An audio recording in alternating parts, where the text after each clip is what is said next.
महादेव राधे राधे। स्वागत वंदन अभिनंदन बा हमने मंडली चैनल पे सब मंडली नाम आप सब जाना चाहिए। भोजी नाम ना जाने तरह भोजी बताई देना सत्य तिवारी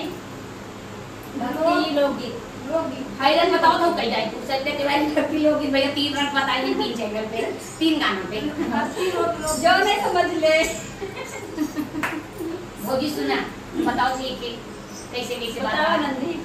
और हमरे राजा जी में नहीं रहे नहीं देते हैं बड़ा उत्पाती रहन राजा सब उत्पाती होता नहीं बड़ा उत्पाती रहन हमार समझ फूटा रात वाले सब लइके उन्हें मरारे डाल ना लोग बहाना मार लिया सुनाई देती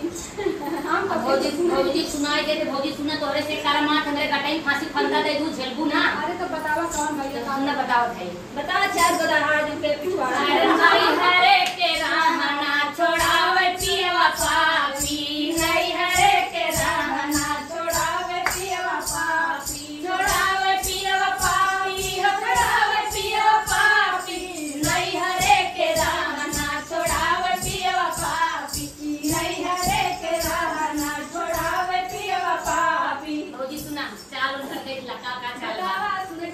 खाना बनावत रहे लेकिन तब उनके खाना घोटात नहीं रहा।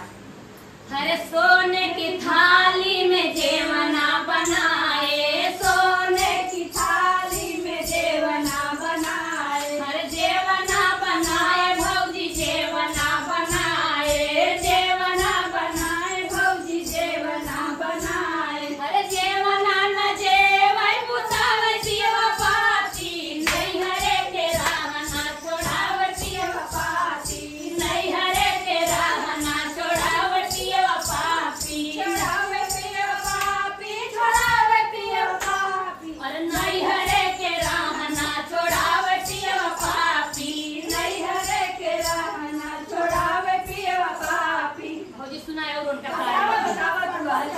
हर झरे गेरुआ गंगा जल पानी अरे का करी भौजी न देख तो वो देख मारा था अरे नहीं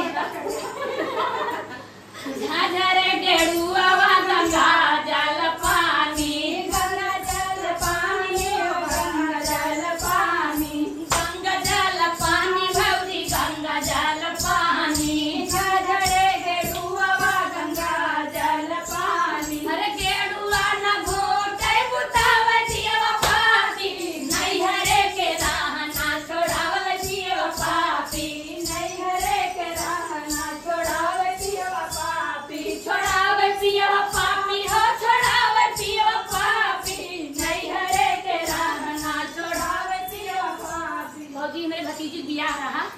ऐसे में आप बेईमान आदमी मेरे भतीजी बियाह में जाए नहीं दिया तो हम कहब ना सुना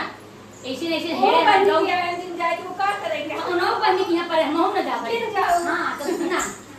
अरे फूलवा ही चुनी चुनी से दिया लगावले से दिया लगावले हो से दिया लगावले अरे फूलवा ही चुनी चुनी से दिया लगावले से दिया लगावले हो से दिया लगावले अरे से दिया न सोतेला बुतावे जीवा पापी नहीं हरे के रहना छोड़ावे जीवा पापी नहीं हरे के रहना छोड़ावे जीवा पापी छोड़ावे जीवा पापी हो छोड़ावे जीवा पापी नहीं हरे के रहना छोड़ावे जीवा पापी नहीं हरे के रहना छोड़ावे जीवा पापी। इतना हमारे साथ है इतना झेले है महाअत्याचार इतना झेले है भौजी तब या तो से बतावत है ओका सही पिछवाड़ा अरे